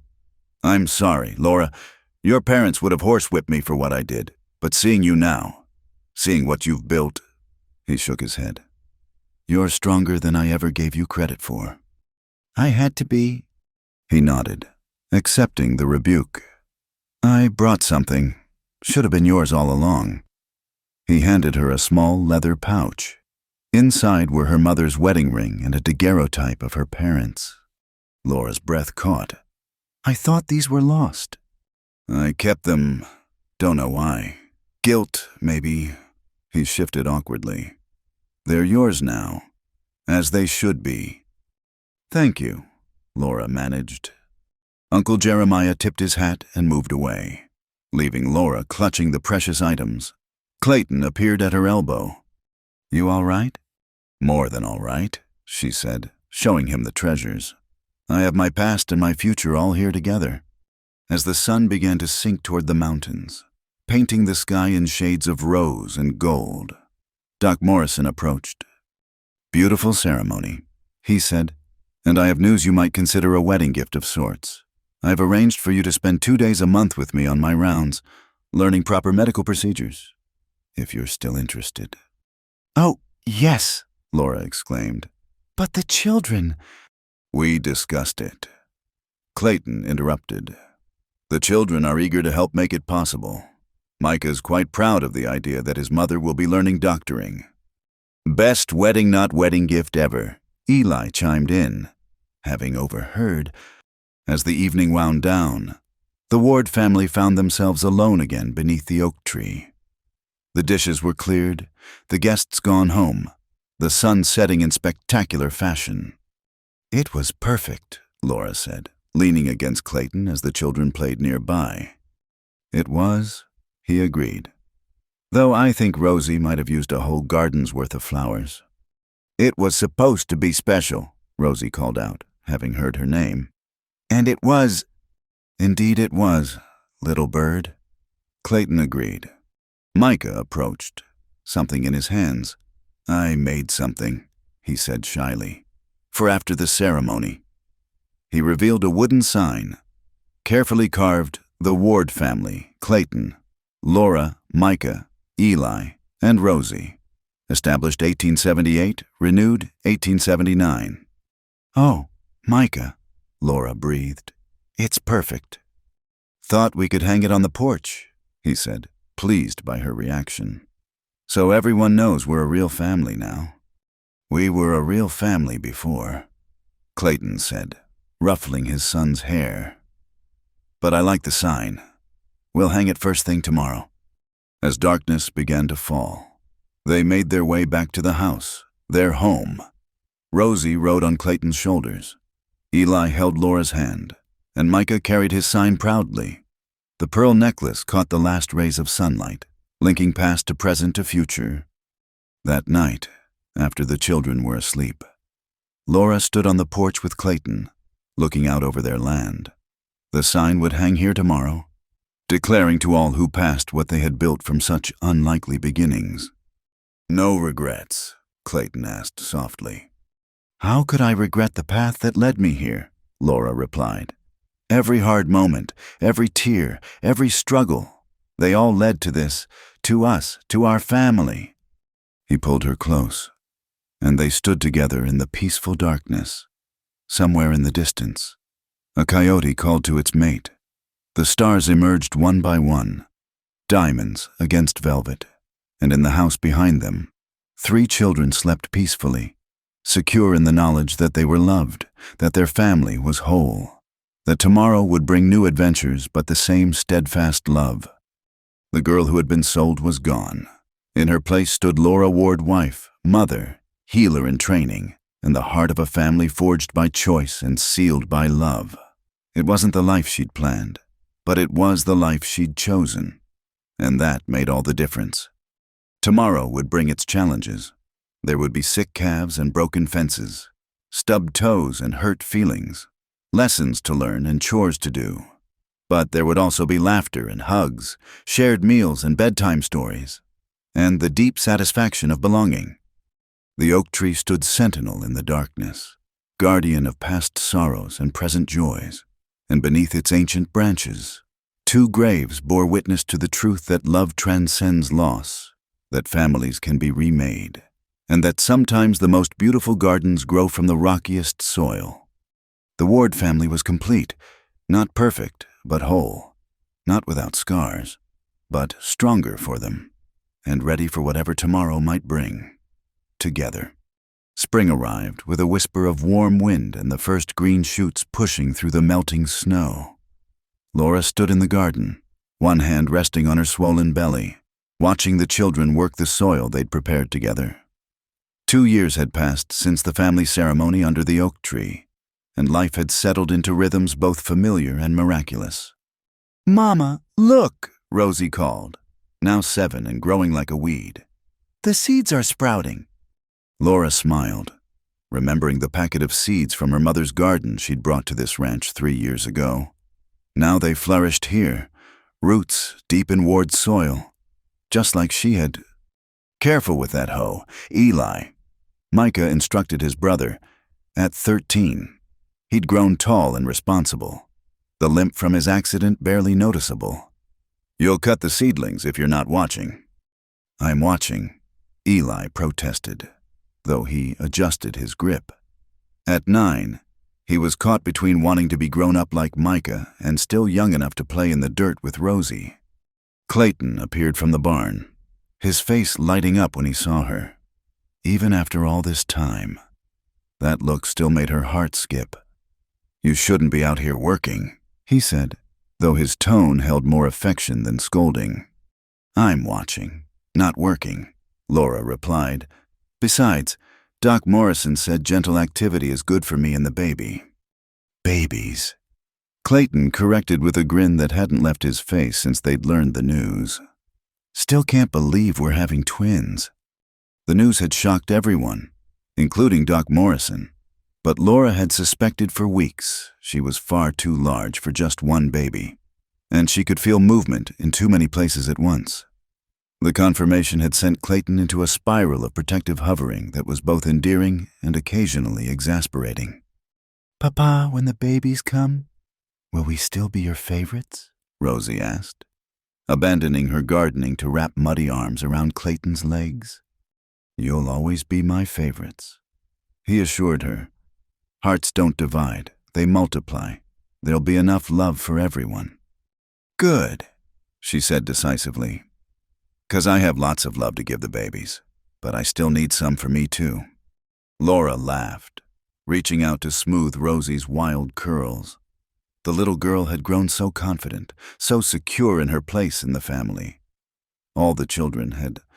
"Laura," a voice called from the road. "Mrs." Henderson approached in her buggy, waving urgently. "Thank goodness you're here. It's my daughter. She's in labor, but something's wrong. Doc Morrison is 2 towns over. Can you come?" Laura's training with Doc Morrison over the past 2 years had made her the unofficial midwife for the area. She'd delivered 6 babies so far, with Doc's guidance for the first few and then on her own. But this would be the first complicated birth she'd handled alone. "Of course," Laura said, already moving toward the house for her medical bag. "Clayton, can you—" "I'll get the wagon," he said, understanding immediately. "Children, help your mother gather what she needs." The ride to the Henderson farm was tense. Mrs.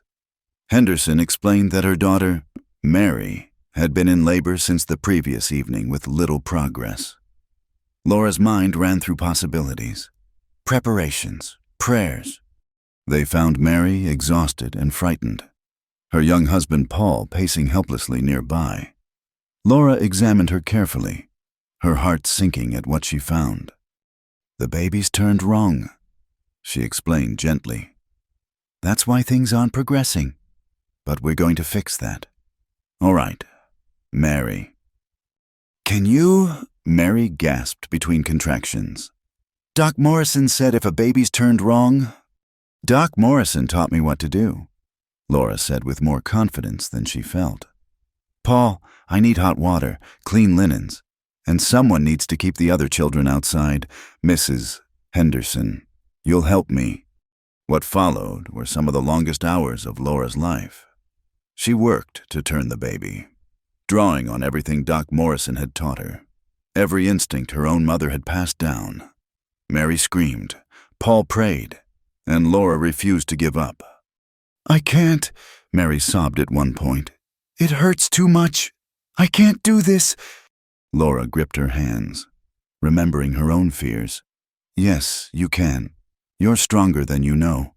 Women have been doing this since Eve, and you're going to do it too, for your baby, for yourself. Now, when I say push, you give me everything you have." Finally, miraculously, the baby turned. And then, as the sun set painting the room golden, a healthy baby girl slid into Laura's waiting hands, announcing her arrival with lusty cries. "You did it," Laura told Mary, placing the baby on her chest. "You both did it." Later, as Laura cleaned up, Paul approached her with tears in his eyes. "Thank you. Doc Morrison couldn't have done better." "He taught me well," Laura said modestly. "No," Paul insisted.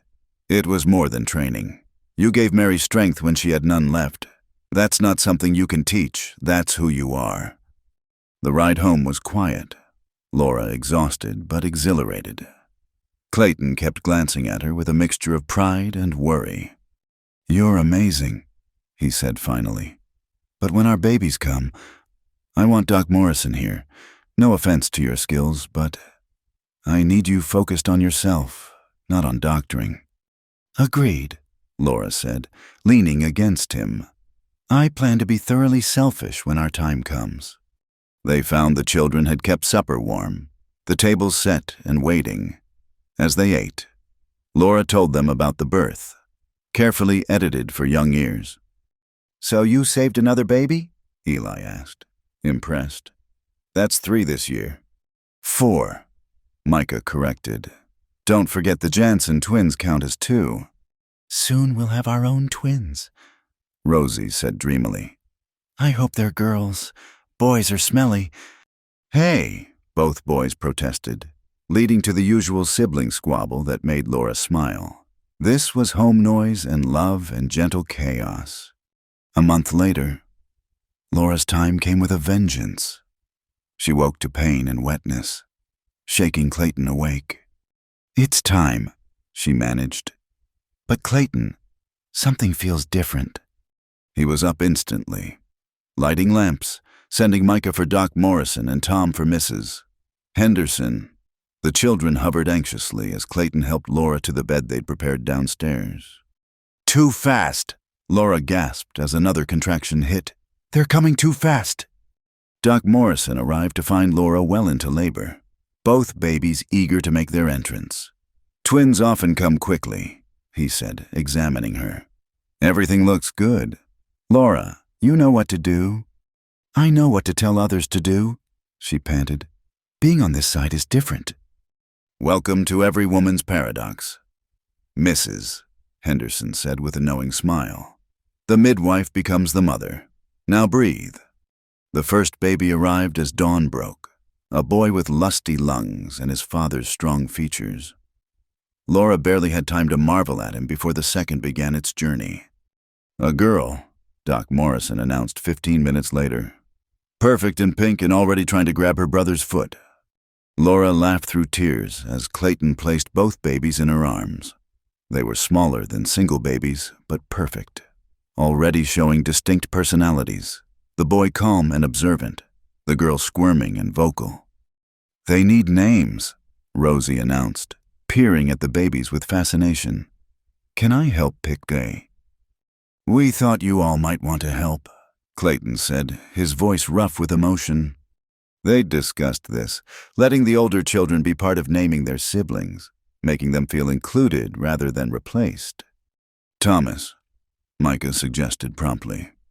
After Tom the foreman, he's taught me everything about ranching. I like that, Laura agreed, looking at the calm baby boy. Thomas Ward, it's strong. What about faith? Eli offered. Like in the Bible, 'cause we had faith our family would grow. Faith is beautiful, Clayton agreed. Thomas and Faith Ward. Faith Laura Ward, Rosie corrected firmly. She needs Mama's name too. And so it was decided. Thomas Clayton Ward and Faith Laura Ward entered the world surrounded by love, their siblings already arguing over who would teach them what. As Laura recovered over the following days, a steady stream of neighbors came to pay respects and marvel at the twins. Even Uncle Jeremiah made the journey, looking older and more frail than she remembered. Beautiful babies, he said gruffly, clearly uncomfortable but trying. You've done well. Laura, better than well. Thank you for coming, Laura said, meaning it. Their relationship would never be warm, but she'd found forgiveness somewhere along the way. The twins thrived, nursed by their mother and doted on by their siblings. Thomas was indeed calm, watching the world with serious blue eyes. Faith lived up to her vocal beginnings, demanding attention and charming everyone who met her. No jealousy, Mrs., Henderson asked one day, watching the older children play with the babies. None, Laura said gratefully. They know they're loved. That makes all the difference. One evening, as spring gave way to summer, Laura found herself in the garden with all 5 children. The older 3 were teaching the twins about plants, though at 3 months old, Thomas and Faith were more interested in trying to eat leaves than learning. She thought back to that cold winter day when she'd arrived at this ranch, 18 and terrified, sold like property to a grieving widower. How impossibly far they'd all come. Clayton joined them, settling beside her on the blanket. Penny for your thoughts. Just remembering, Laura said, thinking how that scared girl never could have imagined this. Good thing she was braver than she knew, Clayton said, kissing her temple. Papa, tell the story, Rosie demanded, about how you and Mama met. It had become a family tradition, this telling, each time. It grew more legendary, more romantic, glossing over the harsh realities for the children's sake. But Laura didn't mind. The truth lived in their hearts, that love could bloom in the rockiest soil, that families could be built from broken pieces, that sometimes the worst beginnings led to the most beautiful endings. As Clayton began the familiar tale, Laura looked around at her family, Micah, growing into a fine young man, Eli, kind and thoughtful, Rosie, bright as sunshine, and the twins, new additions to their tapestry of love. A movement by the oak tree caught her eye. For just a moment, she could have sworn she saw a figure there, a woman in a blue dress, smiling, nodding approval before fading into the evening light. Hannah, perhaps, or maybe just her imagination. Either way, Laura felt blessed. And they lived happily ever after, Rosie concluded the story with satisfaction. Still living it, Clayton corrected, catching Laura's eye. Every single day. As they gathered the children for supper, Laura touched the pearl necklace at her throat. Hannah's necklace. Now hers. Someday Faith's. The past honored. The present cherished. The future bright with promise. Inside, the house glowed with lamplight and laughter. The wooden sign Micah had made hung proudly by the door. The Ward family, Clayton, Laura, Micah, Eli, Rosie, Thomas, and Faith, established 1878, renewed 1879, ever growing. And grow they would, Laura knew. In love, in number perhaps. Certainly in the bonds that held them together. The girl who'd been given away had become the woman who gave everything, and received even more in return. The twins began to fuss, and Laura moved to tend them, her older children helping automatically. Clayton started serving supper, the easy domesticity of a family in harmony. Outside, the Wyoming sky stretched endless and vast, holding space for all their dreams. This was her life now, messy and beautiful, challenging and rewarding. Nothing like she'd planned, but everything she'd never known she needed. And as Laura Ward looked around her table at the faces she loved most in the world, she knew with bone-deep certainty that she was exactly where she belonged. The transaction that had brought her here was long forgotten, buried under years of chosen love and deliberate family building. In its place stood something far more precious than any bill of sale, a home built on trust, a marriage built on mutual respect, and a family built on the revolutionary idea that love multiplies rather than divides. The Ward family was complete, at least for now, and that was more than enough. Thank you so much for listening to this story. I'd love to hear where you're listening from. Please share in the comments below so we can connect and exchange thoughts about this journey.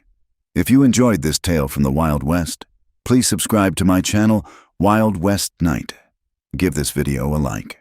And hit the hype button to help more people discover these stories. Your support means everything